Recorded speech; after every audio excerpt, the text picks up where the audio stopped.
Hi, we were on break in August, but we wanted to bring you this episode of a new multi-faith podcast called Avenue M, hosted by Haroon Moghul and Joey Taylor. On Avenue M, Haroon and Joey talk to men of faith about issues that face men and their faith journeys. And we're pleased we could drop their first episode with Richard Reeves, who's sharing his research about the social crisis facing men. It's a great discussion. Check out Avenue M on Apple or Spotify.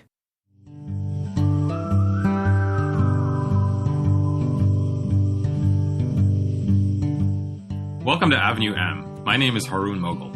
And I'm Joey Taylor. We're two men on a journey of faith and meaning. In each episode, we sit down with a remarkable guest to unpack the moments that shape us, the struggles that build us, and the questions that intrigue us.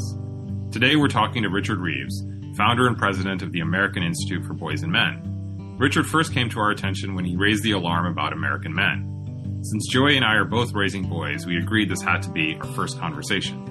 To begin, we asked Richard to share the moment when he realized all was not well with boys and men in our country and around the world.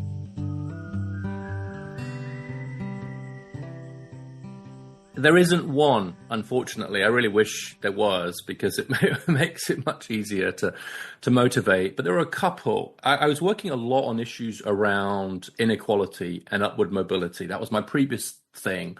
And there was this really striking finding from researchers led by Raj Chetty and his team out of Harvard. And what they found was that there was no difference in the upward mobility rates of black and white women. But there was a massive difference in the upward mobility rates of black and white men. And that you could explain all of the difference in upward mobility rates in the US between black Americans and white Americans by what was happening to black men. It's all about the men. And obviously that intersects with race in a very powerful way. But it was my day job to be worrying about that inequality thing. And that kind of never left me, that finding. And then as I got into the work, I kept seeing these data points. But I will say there was a moment, I think I was probably already committed to the project. But when the pandemic first hit, the male college enrollment rate dropped 7 times more than the female one. The female one actually barely budged. It was consistent with the decline in previous years. But in 2020, it just cratered for men for all kinds of complicated reasons. And what struck me about that was less the fact that there was this 7-fold difference, but more the fact that no one was noticing the fact. There was no reporting. None of my colleagues at the Brookings Institution knew that fact, even the ones who worked on higher education. It was on table 3 of a Department for Education report. And it was a real moment where I just thought, you know what? I know we'd be reading about this if it was the other way around. And this is kind of interesting, right? At the very least, policymakers should be thinking, really? 7 times more for this group and that group? We should dig into that. We should look at that. And so that was a real moment for me of like, I was surprised by the extent of that fallen in college enrollment for men, but I was frankly shocked by the absence of people noticing this quite striking fact. So I think that was probably more of a moment of realizing the importance of continuing with the project than of realizing the problem. So when you picked up on this, did you feel like this echoed or mirrored anything you saw in your lived experience? Or was this something that you saw some data and the data didn't really seem to be anything you would have expected? No, it completely echoed what I was hearing and seeing in my own lived experience. And to be clear, like this was my own experiences with a pretty affluent background. At the time, my kids were in high school and I'd been looking at what was happening in their high school. This is in Bethesda in the suburbs of DC, very kind of upscale economically, area. So it's not like the area where you're going to see the biggest problems. But one of the things I noticed, and this was that there was a huge difference between the private conversations that were going on about what was happening to boys and men and the public conversation about boys and men. And so you just couldn't stop people talking about, and this is across class and race lines, how worried they were about their son or their brother or their husband or whatever. Like it was just this, like it was what people were talking about in their own lives, but not what you were talking about in public. So there's this huge gap, I felt, between the kind of private discourse about boys and men and the public one. And I think a lot of my work has been motivated by a desire to close that gap. and to just say, actually, this is a broad, much bigger problem. This is not just your son or your friend's son or your neighbor. this is like a structural problem. And sometimes I felt like I've been doing a version of like cognitive behavior therapy by just telling a lot of people that you're not alone. That can be quite liberating in itself. I wonder, do you have sort of a shorthand diagnostic of the problem? I mean, we talk about educational disparity, deaths of despair. There's a lot of ways you kind of frame it. Is there a way, just for our listeners to hear, like when you say the problem, what are you referring to? Yeah. Well, I shouldn't say the problem if I said that. I should have said the problems. And no, I'm not going to give you a single sentence explanation. And I apologize to your listeners and to your viewers for that. It would make my life much easier and probably your life much easier if I could. But I think the truth is that what we've got is a series of overlapping problems. And some of them relate to the other and some of them don't. But I think it's a mistake, actually, to have this sort of monocausal obsession. Right. You can see that boys are doing badly in high school right now. I can also see that there are huge problems with drug poisoning deaths, especially among middle-aged men. I can see a rise in suicide rates among young men. I can see stagnant wages for men without a college degree, and so on. Do I think they all have the same cause? No. What's happening in the labor market is not the same as what's happening in the education system. Right. And what's happening to a 16-year-old boy today in school is very different to what's happening to a 56-year-old man in the labor market. Right. Now, all of that said, and so I think it's quite important to just say, how do we make the school system more boy-friendly? How do we help men in the workplace? What's happening to dads?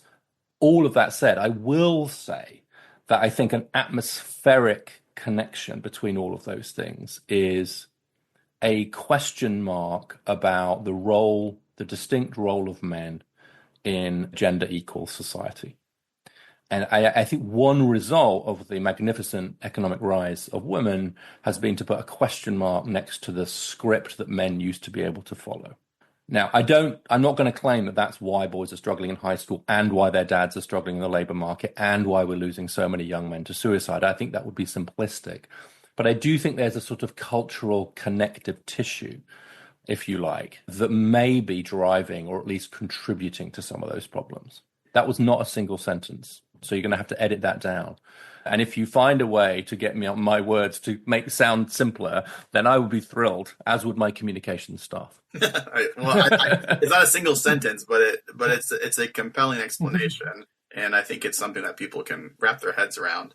The first question I want to ask, there's so many questions I want to ask, is when you started raising this concern, and I know you've mentioned this in the past, I think to a lot of people, even when I've shared your work, there's a sort of reaction among many people, however well-intentioned, that can't possibly be true.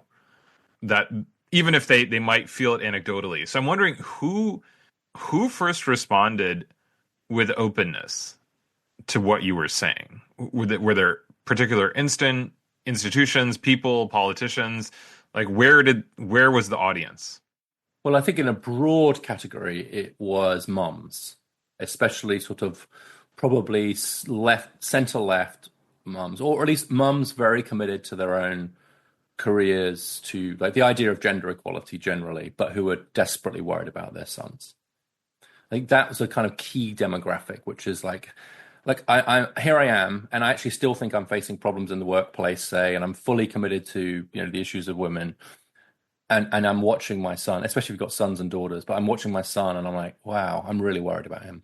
And I think what I did was give permission in some ways to hold both those thoughts at the same time, which is to say, look, I am not asking anybody to give up their commitments to the cause of women and girls in order to say that you're not wrong to be worrying about your son. There are some real problems facing boys and men now. You're not imagining it and you're not alone. And it's okay. Right. And I did think that was a bit of an unlock moment for a lot of people. I will give some credit where it's due because it relates her indirectly to questions. Like one of the most important conversations I've had in terms of its influence on me, but I think influence on certain groups of people, was the interview with Ezra Klein. Ezra talked about how this work is something of a narrative violation, which I think is what you're getting at, Haroon. It's like just goes against the grain. And I've used that term a lot. I think that's right. And if you're doing narrative violation work, you have to do it very carefully and empirically.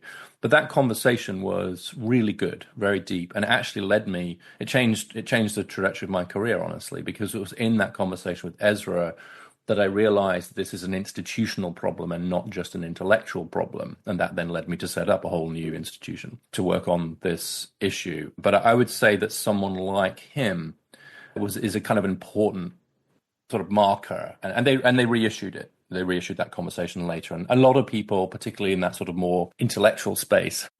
I think this is so interesting. The term narrative violation, I feel, is really compelling. I think for me, so when we first met, Richard, it was a few years back. I was just a few years into being a step parent, and so a lot of these questions were very live for me in a very just an unexpected way, right? I mean, I suppose there's, in theory you can prepare for it. In practice, you really can't, right? You're figuring out a lot in real time. And I remember the conversation that I got to hear, and you were on a stage and you said something really beautiful. And I thought it was really profound because I sat with it and then I found myself thinking about it and reflecting on it for weeks and months to come, because it was packaged as practical, but when you realize how much work has to go into it. I think you said something, I think the question was, and I apologize for garbling this, what is the mark of a good man, or what would you consider a mark of a good man when it comes to your son or sons? And you said something along the lines of, he'd be able to ask a girl out and to make sure she made it home safely if she said no. And at first I said, oh, that's kind of witty and fun and thoughtful. And then as I thought about it, I said, wow, there's a lot there. And I wonder how much of what you speak about is anchored in your experience as a father. Yeah, so that's a great question. So the full quote, and I've used it a few times since, probably partly because it seemed to resonate with people. I think I actually used it on Bill Maher first, and I said, well, I've tried to raise my boys to have the courage to ask a girl out, the grace to accept no for an answer, and the responsibility to make sure that either way she gets home safely. And it's very interesting that you should mention that, Haroon, because just yesterday, as we're recording this, my son sent me a TikTok of a woman who I don't know. I'm not on TikTok, but using that quote from me, I used it again on Diary of a CEO, and saying, she's raising kids. So this is what I'm talking about. This is the kind of masculinity I'm talking about. Apparently it's doing quite well on TikTok, this video. And so it does, and I've tested it on various audiences quite a bit. And what happened was that that was one of those moments where I tried to sort of take the academic work, take the scholarly work, and kind of back it into my experience as a father, right? And it was very much that way around. Like, I want to be clear that I didn't raise my kids by social science. In some ways, honestly, I really do wish I'd known a lot more then, especially when my kids were younger than I did.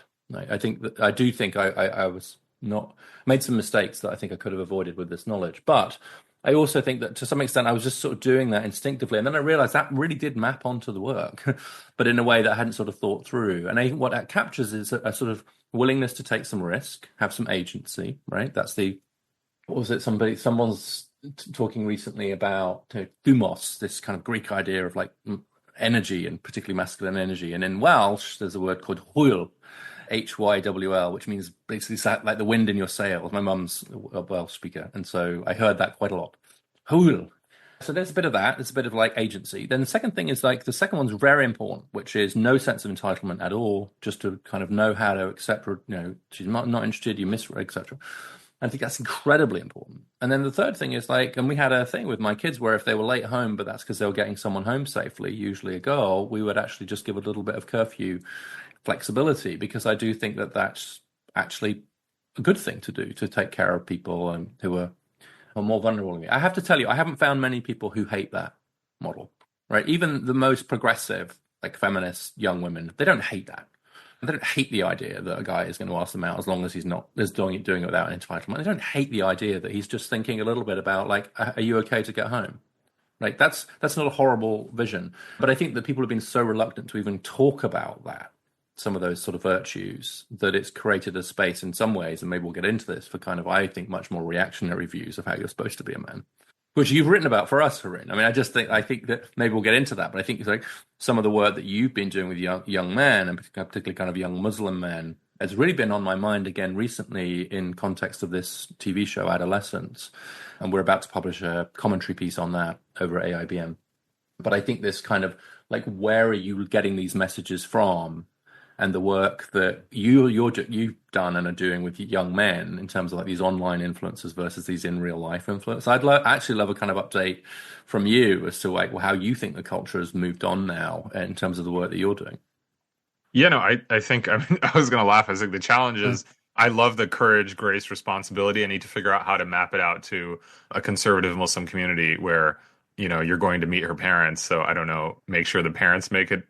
I don't know how to do that. I don't know how to do that for you know, a more, not arranged, but more facilitated. It's a more like family arrangement, right? I mean, obviously that's not how a lot of people are actually in relationships, but I think it's interesting that I love the frame of courage, grace, and responsibility. And I think, you know, when you said you used the word mistakes, I think what's interesting to me is I started noticing after picking up your work and thinking about what was out there in Muslim spaces, I started noticing two things. One is a lot of American Muslims seem to be pulled into the culture wars in ways that felt really inauthentic and kind of, I mean, the one thing, dangerous, but also just irrelevant, right? Like certain frames didn't really make sense. And then the second was, I noticed that, you know, with the high schoolers I'm teaching, the boys, like that's too late to make certain interventions. Right. So I started putting these considerations into the middle schoolers I teach. And so giving them opportunities. And it's funny, like it's a really small, silly thing, but I make them, so we pray congregationally, collectively, Muslim men lead prayers, and kind of anyone can lead a prayer. And I always push a different boy to do it each time. And they usually bungle it up and they get really embarrassed. And I always say to them, I say, like, you're in a totally chill space. Like, no one's going to make fun of you. These are all your friends. Like, I don't really care. I'm not giving you a grade. You know, one day you'll have to go up to the mic, so to speak, and the pressure will be on, or you will be in a situation where something will be on the line. And if you've had a chance to do that beforehand, and I really think that a lot of parents don't give their boys chances to take risks in unusual ways, from sports to public engagements to taking a leadership role. And I tell them, and I don't know if they think I'm nuts, I tell them, like, one day you're going to be a dad, very likely, or you're going to have kids in your life, and they're going to look to you to model something. So right now you're 12 years old, and this probably sounds completely bonkers and irrelevant, but hopefully it plants a seed.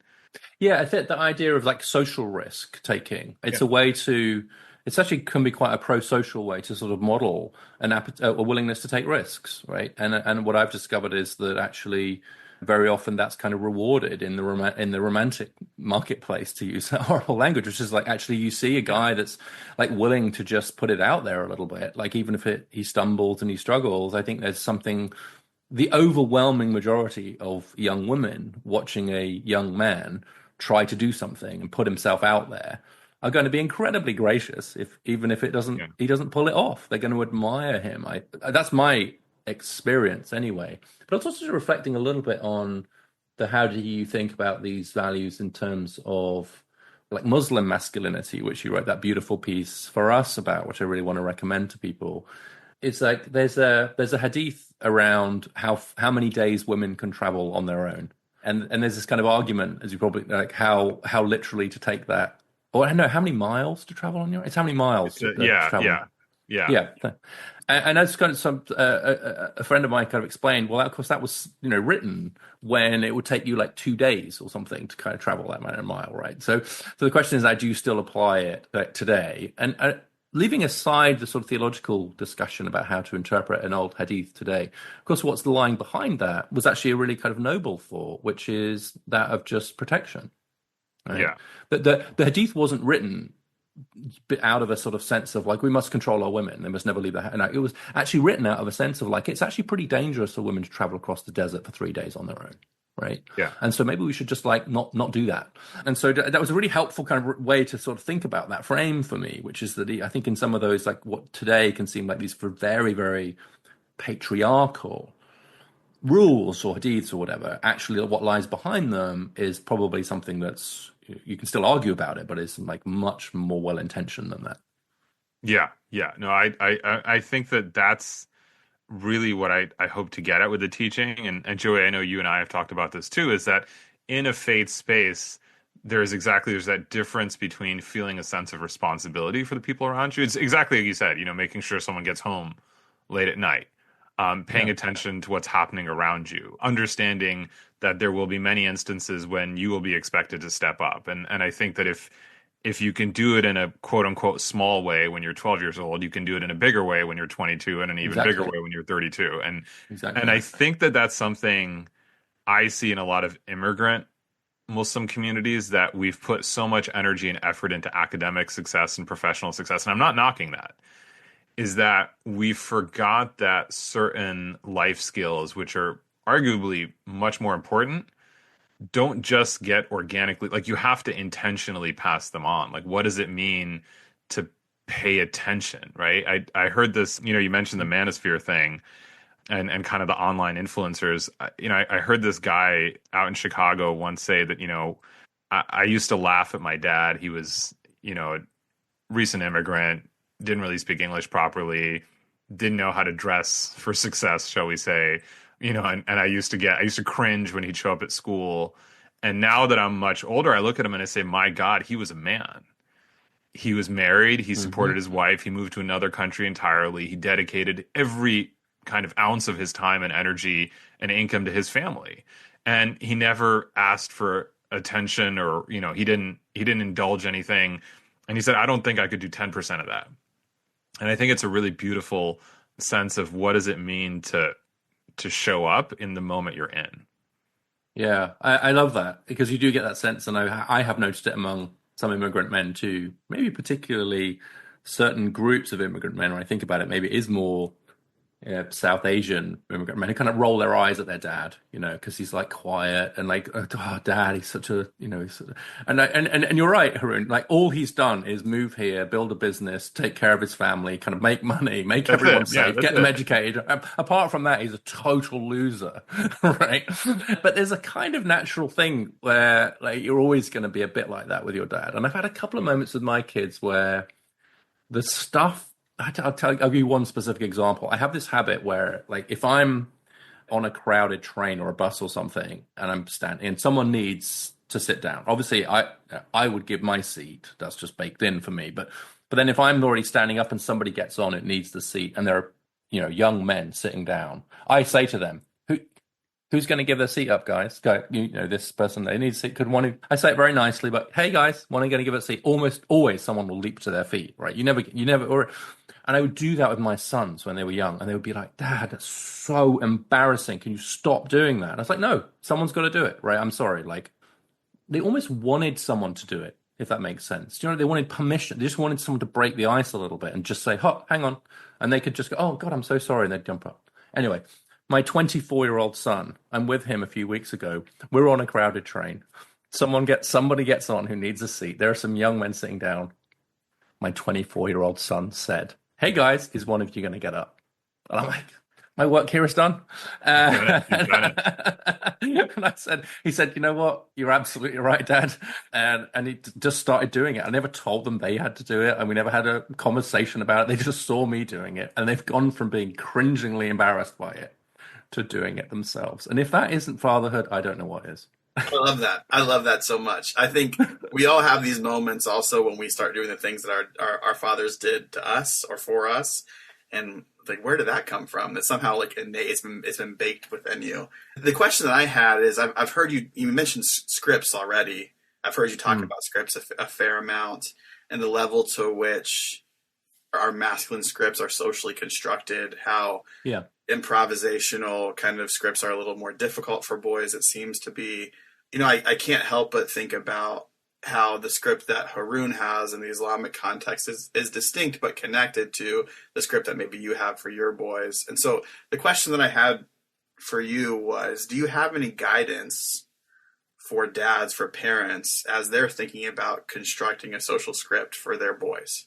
Yeah, I always struggle with these sorts of questions because you're worried about sounding prescriptive, right? But I also think that sometimes the concern about sounding prescriptive means that no one ever says anything, and they just end up saying, "Oh, well, everyone's different." Well, of course, everyone's different, but I think there are certain guidelines that you should follow, and I'll connect it to a broader issue. So the thing, and it relates a bit to the story I just told, which is be of service, give more than you get, be a generator of a surplus of one thing or another. And I think it speaks to like the dads Haroon was just talking about, which is I'm really convinced that there is a pretty fixed idea in culture where the transition from boy to man is transition from consumer to producer. Now, what you produce is going to be very different, right? I think there's this idea of a surplus, right? And you can think about in different contexts that would be, and this really relates to fatherhood. It's one of the reasons fathers were invented, because of the calorific requirements of these kids that we have so early.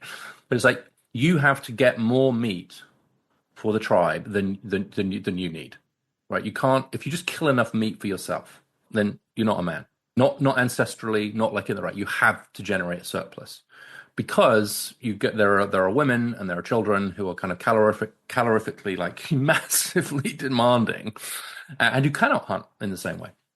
Now, I'm not suggesting, of course, that that's the same today. The surplus today could be of something else, and even in the post-war economy, it could be money, could be energy, could be time, could be love, could be service, could be all kinds of things. But that sense of service and serving others, I think, is absolutely massive. And I think that can just take different forms. But I think that that's the golden line. And I think about my own sons and kind of how they've grown up. It's like, when am I most proud of them? And it's not when they've achieved certain academic things or got a promotion. Of course, I'm proud of them. I'm proud of them when I see them as surplus generators, as doing more, as serving others, as caring for, providing for, protecting, serving. Right. I actually wrote a piece for Anne Snyder Brooks's magazine Comment on the difference between relational masculinity and Lone Ranger masculinity. I think there's this movement online of like mugged out men going their own way, and I use that as an example. Like, men who are going their own way are not men, like by any cultural definition. Right? If you are just out for yourself, you are not a grown-ass man. You are still a child. And I think that idea of kind of relationship and service is really what drives a lot of work. And it's what I worry about now is that this is a really growing concern for me. The lack of men showing up in various service spaces, religious spaces, civic spaces, volunteering.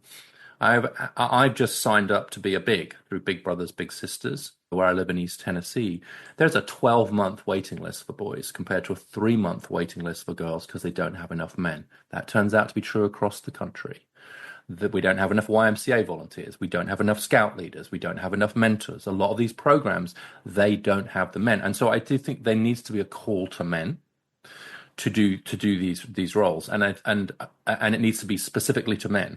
The call can't be we need volunteers. The call has to be we need men. And that's maybe not an uncontroversial thing to say, but I've become really convinced that unless there's a specific call to men, which is we need you as men to come do this thing and provide this surplus, this service, then I think we lose them quite profoundly. Also, we need male teachers, we need male therapists, it extends beyond just the volunteer kind of civic atmosphere. Absolutely. Those are classic sort of service providing roles, right? My son, the 24-year-old I just mentioned, is now a 5th grade teacher in Baltimore City. He struggled through education himself. And like, I got to tell you, like, I'm proud of all my sons. I'm proud of what they do.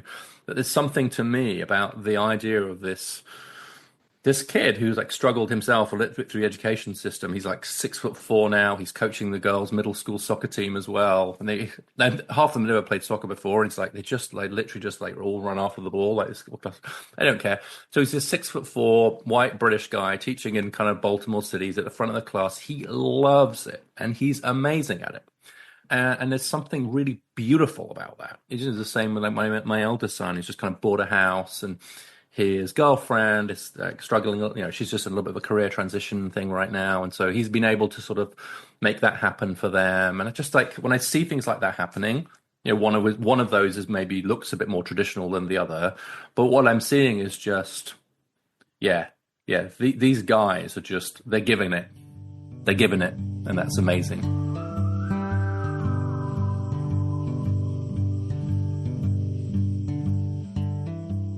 This episode is brought to you by Queen City Diwan. We build experiences, adventures, and retreats for travelers of all ages and backgrounds.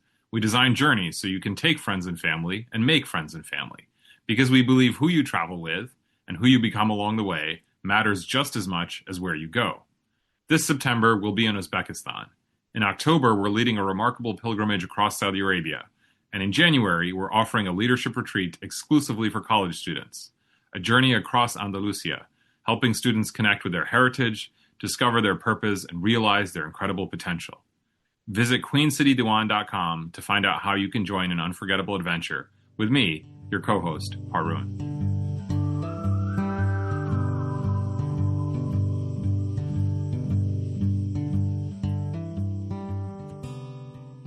What I love about that is, you talk about different models, and you touched on this question of the danger of the prescriptive, and I fully hear you. But something it's been kind of lodged in my mind is, I'm not talking about culture from an essentialist point of view, let alone from an ethnocentric point of view, but lived experiences, which historically did map out over religion, culture, language, geography for obvious reasons, right? To your point, we couldn't really travel that far in, so many days. I've noticed that the way cultures do certain things offer us lessons. And I'll give you a simple example. And I don't know how we can highlight that, or I'm looking for a way to highlight that. So when I moved out here to Cincinnati, not that far from you, I guess, on an American scale, and like you said, right, like it's funny, like I never really played team sports, and now I got 3 kids who love sports, and God has a sense of humor sort of thing. And when our youngest, he's now 13, when he was about 8-9 years old, he played basketball, loved basketball, and these teams were absolutely hilarious because they would be fully 30% of the team didn't know that dribbling was a thing. Many of them didn't understand that the basket stayed on the same side of the court for half of the game. Like it was amazing, right? And then I'd start to meet these coaches, and they're all successful men in different kind of ways. And I remember one year with this just absolutely amazing collection of small young men playing basketball, air quotes. And the coach was C-suite executive at Pepsi. And I got to talking to him and basically, intuited that, and he wasn't saying it in the sense of like, I'm just forced to be here, but like, this is something my church and my company expect. And it's a kind of calling. It's a marker of professional responsibility. And like, you can't show your face in the office. And, here's a dude who I'm sure has a lot going on and probably doesn't want to be spending 4 hours theoretically, coaching, kids who, whatever, right? But I'm like, and I was really moved by that like he didn't have to do that, quote unquote, but it's a culture. And I guess my question is a very long-winded way of saying it, is how do we bring back the prescriptive without the judgment and the harshness, but with the motivation and the expectation? Yeah. That's a beautiful story. I love that. And I think it's exactly what we're after, isn't it? It's where there's just an ethos and an expectation of service, right? Of going above and beyond, giving more than you get, being the mark of a kind of responsible, fully like a grown-ass adult man, right? Is like giving stuff. I love that. So I think for me, the way I think about it, and I don't know how helpful this is, and don't even know if it's a direct answer to your question, but I'm willing to be very prescriptive about the fact that dudes need to show up and do stuff, right? And so just very narrowly fatherhood, right? If you've got kids, whether they're kind of your kids or stepkids or your kids in your life, you have a moral responsibility to be engaged with, providing for in various ways, those kids, period, right? I think that's just an inescapable moral duty. But I also think there's would I go as far as saying duty? I don't know, but I think there is a moral responsibility on adult men, to be of service to the tribe. And I think precisely because there's a slightly different role for men and women in reproduction, I think the tribal bit of the responsibility is even more important. And it reminds me a little bit of it's another Chetty finding, actually, but this kind of really striking finding that in low-income neighborhoods, they were specifically mostly looking at black neighborhoods, where there were lots of dads around. The boys did better, even if their own dad wasn't around. Right? So you might say, okay, well, obviously, neighborhoods where there's lots of fathers, that's because that means lots of sons have got their dads around, right? That's true. What they also found was even the boys whose fathers were not around did better in neighborhoods where there were lots of dads around. Don't know why exactly, but I think it's plausible to suggest it's because those dads were doing some fathering of other people's kids, right? That fatherhood isn't just found in the family. Fatherhood, actually, properly defined, is a tribal thing.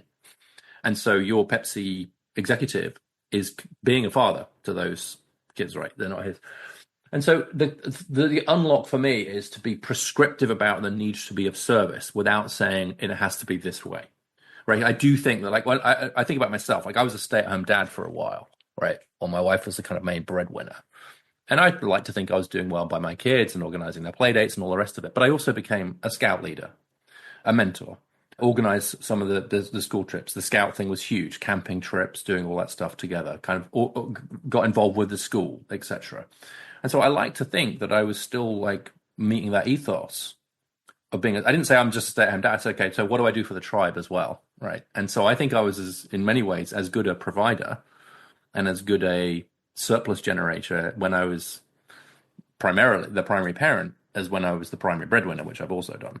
Yeah, I have a question that's connected to what we're talking about, but maybe it's just a little twist to the knob. I've heard you quote Margaret Mead a couple different times about this idea of boys can learn nurturing behavior.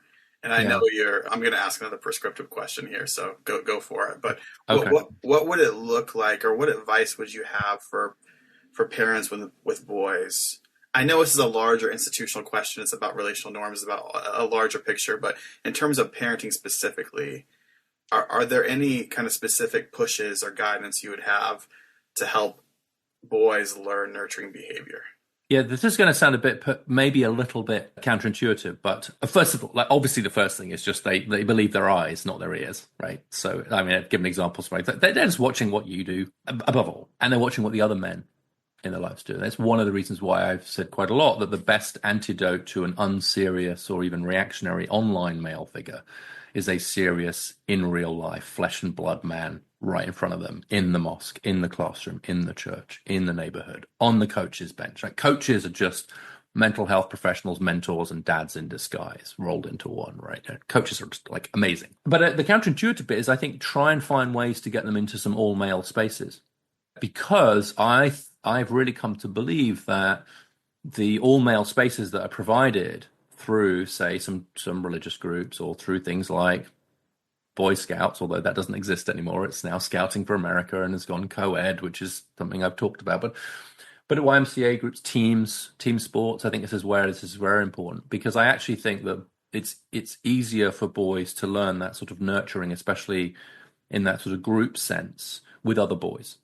And actually, I think the same thing is true in a different way for single-sex spaces for girls. I think actually, if you look at what Girl Scouts do and what typically those all-female spaces do, they really prioritize being assertive, being, encouraging competition, etc. In other words, to put it very bluntly, Girl Scouts don't spend a huge amount of time telling girls they need to be more caring, more nurturing, and more emotionally available and there for each other. They spend a lot of time on STEM, assertiveness, leadership, competitiveness, right?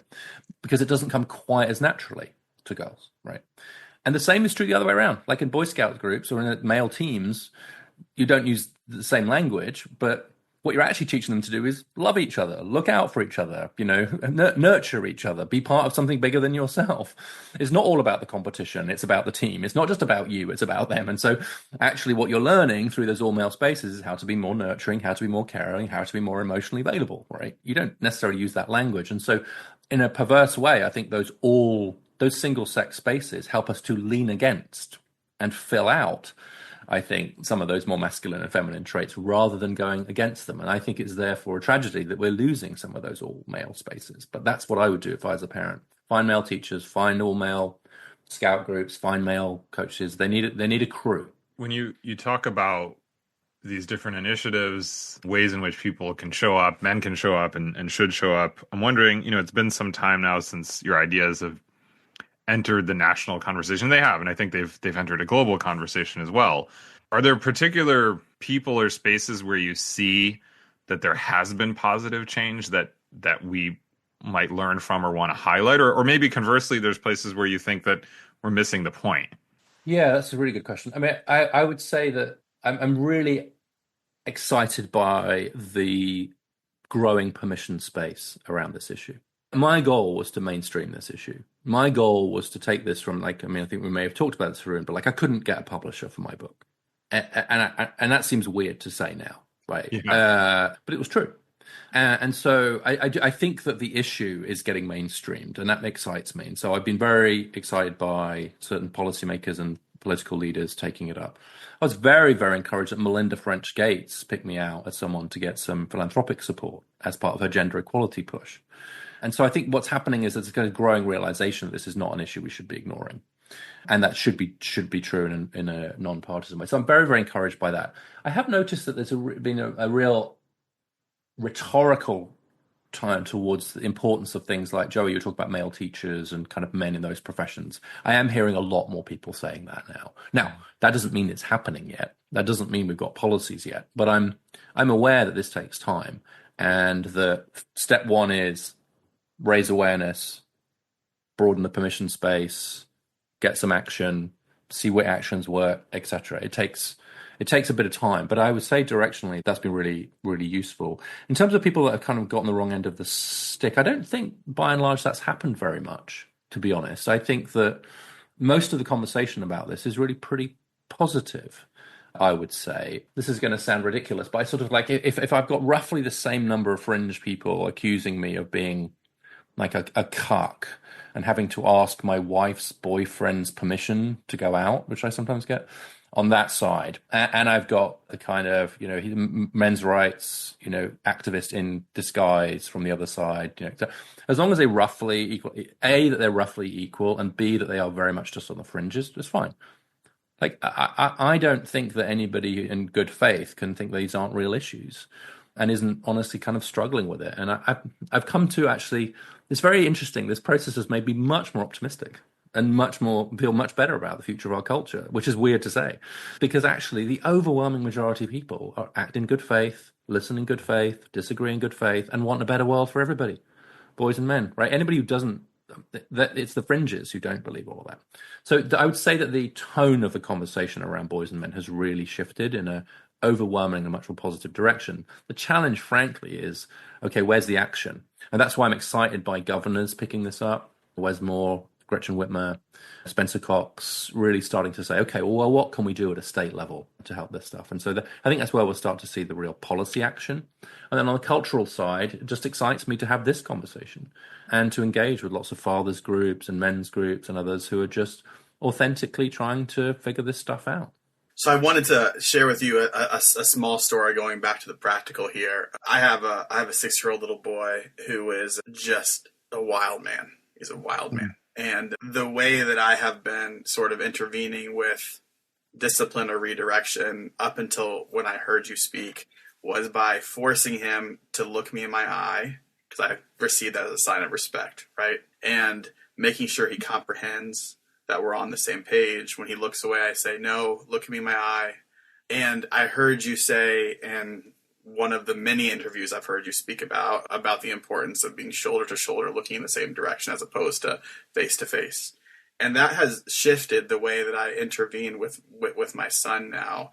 I mean, particularly around discipline, but just in general, whenever I'm trying to have a significant conversation with him, I'm now sitting next to him with my arm around him. I'm not forcing him to stare in my eyes the entire time. I just wanted to maybe a little bit of why that's important from you. And I'm hoping for like one real practical tool for dads and moms as they're relating to their sons. Yeah. So, well, thank you for sharing that story. That's beautiful. And a wild 6-year-old boy is not unheard of in human history. So you'll be all right. For sure.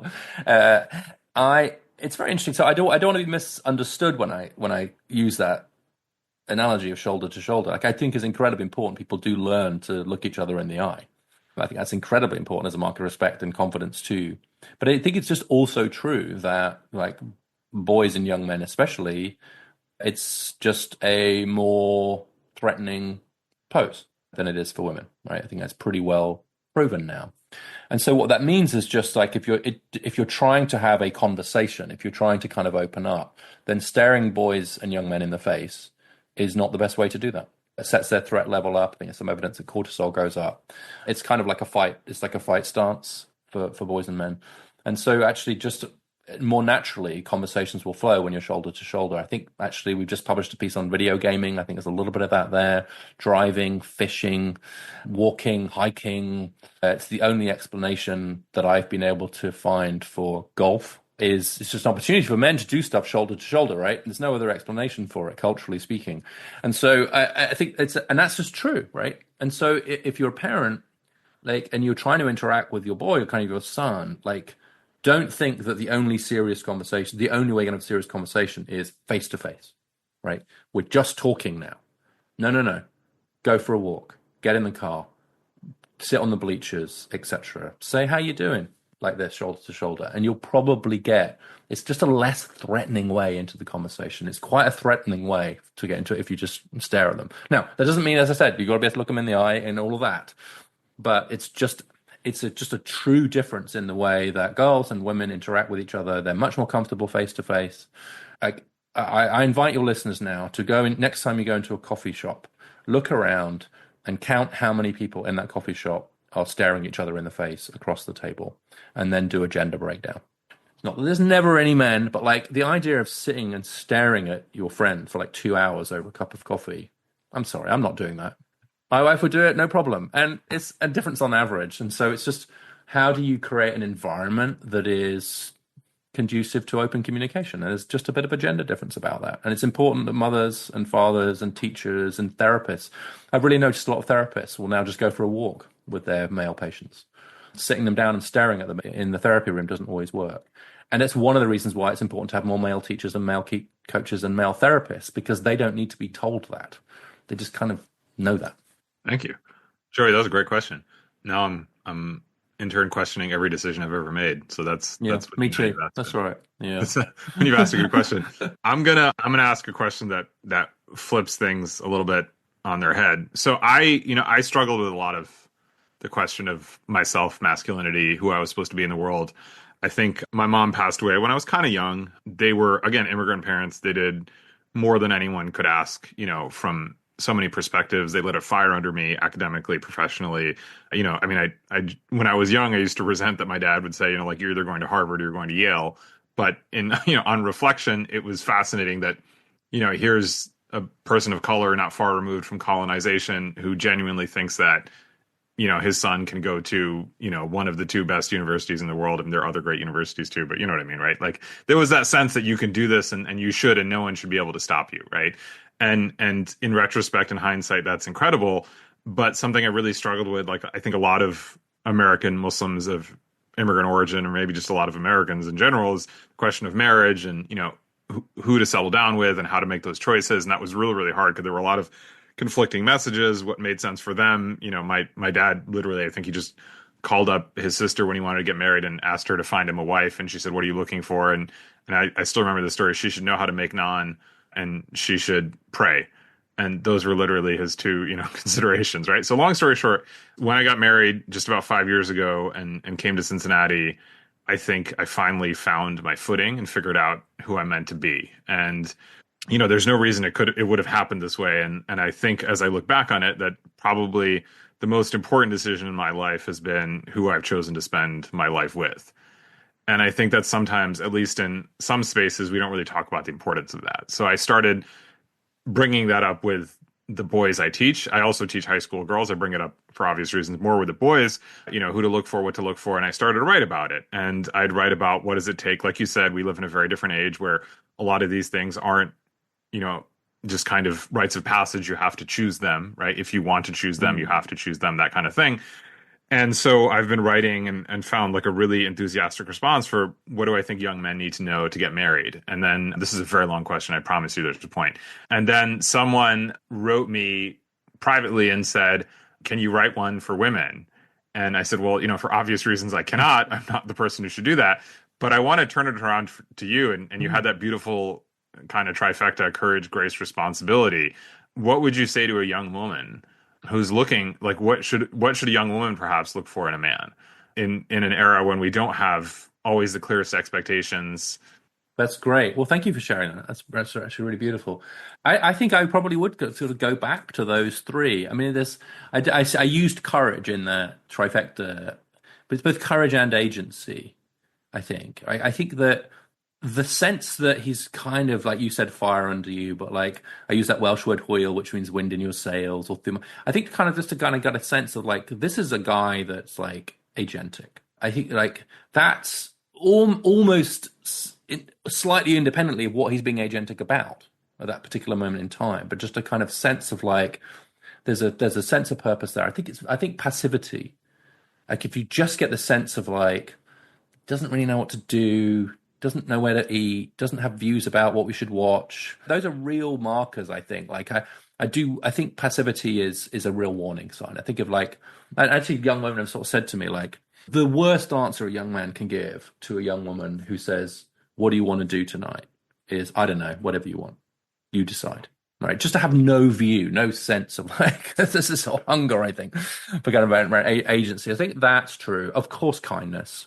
Grace. I mean, like, as this is obvious, but kindness going like a huge distance. I think what's interesting, it's not really my theme. Christine Embo's on our board, has written a lot about dating. And I think that whole issue of the dating market, like I'm 55, I've been married for a quarter of a century. And so I'm very much removed from this, except through my own sons. But I do get this sort of sense that there's an appetite among young women for young men who do have some of those kind of markers of what we might think of as traditional masculinity, about courage, about risk, about agency, and about a sort of sense of responsibility and so on.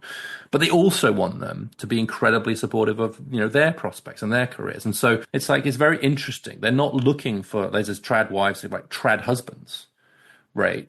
But they're looking for an element of what came along with those traditional things. Maybe I should finish with this. It's very interesting. Like you get these cultural moments where I was talking to this woman recently. She's a very successful lawyer, and she and her husband have started going to this salsa dance class thing.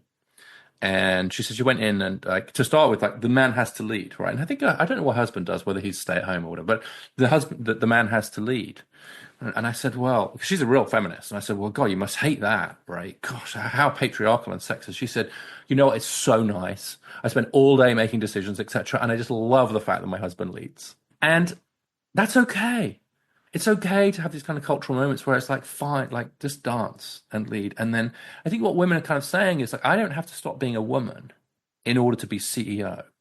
And I don't need the men that I'm going to marry or date to stop being men just to support me being a CEO or being a whatever. And so I think we're really in this moment now where we're trying to find a way to kind of bring up what's beautiful and distinct about men and women without falling into traps about what that means we can and can't do. I think it's messy, this transition. I think it's really difficult for a lot of boys and men. But I think that that's the kind of transition we're going through. And the question is whether that conversation is going to be framed by and led by people of good faith or not. And because of the reluctance of too many people to have this conversation, a conversation like this, right, where we're thinking out loud, we're saying stuff, has just created a really dangerous vacuum in our culture. And that is a vacuum that we need to fill. There's a lovely line from Richard Reeves, a Catholic theologian. It's specifically about men, and it's about under-socialized, under-fathered men, actually, where he says you end up creating a vacuum. And then he says, and into a vacuum, demons will pour. That's exactly right. We've created a vacuum, and if you have a vacuum, demons will pour into those vacuums. And so the question is, so I want angels filling that vacuum now, not the demons. Like you.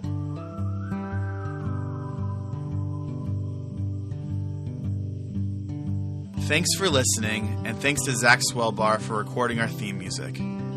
If you enjoyed this episode, please don't forget to like and subscribe. And let us know what questions we should be asking, and who else we should be talking to. Next episode, we'll be talking to Shadi Hamid about the apocalypse and what's being revealed in this moment of history.